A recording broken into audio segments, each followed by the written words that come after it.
Welcome to the shop, folks. Today we're going to roll up our sleeves and dive headfirst into the rewarding world of woodworking. Now I know what you're thinking. Woodworking? That's for grizzly old fellas with calloused hands and beards full of sawdust. Well, you're not entirely wrong.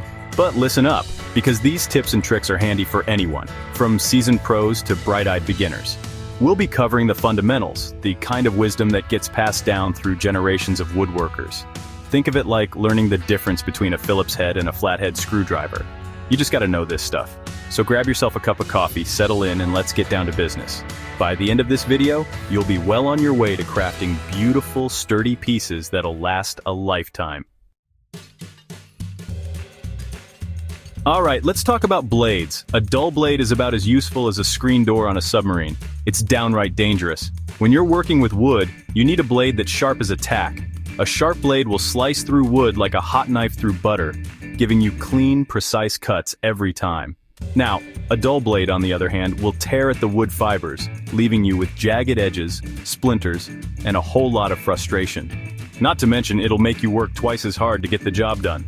Trust me, I've been there. It ain't pretty. So, how do you know if your blade needs a sharpening? Well, if you have to force it through the wood, it's probably dull. And don't even get me started on those safety hazards. A sharp blade is a safe blade, my friend. Remember that. This next tip is so important, I'm gonna say it twice. Measure twice, cut once.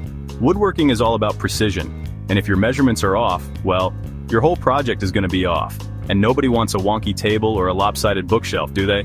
Think of it like this. Measuring is like planning your route before a road trip. You wouldn't just hop in the car and start driving without consulting a map, would you? No, sir. You'd map out your route, check for road closures, and maybe even pack some snacks for the journey. The same principle applies to woodworking. Take your time, double-check your measurements, and make sure everything is lined up perfectly before you make that first cut. Trust me, it's better to spend an extra minute measuring than an extra hour fixing a mistake. Now let's talk about safety. When you're working with power tools, especially saws, safety should always be your #1 priority. And one of the best ways to keep your fingers intact is to use a push stick.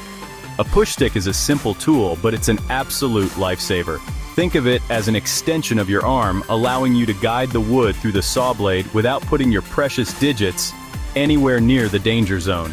It's like having an invisible force field protecting your hands from those whirring teeth. Now I know some folks think they can get away without using a push stick. They think they're tough guys, that they have steady enough hands. But let me tell you, accidents happen faster than you can blink, so don't be a hero. Use a push stick, your fingers will thank you. Alright, let's talk about sanding. Sanding is one of those tasks that can be either incredibly satisfying or incredibly frustrating, depending on how you approach it. The key to a smooth, professional-looking finish is to always sand with the grain of the wood. Now, what do I mean by with the grain? Well, wood has a natural direction like the flow of a river.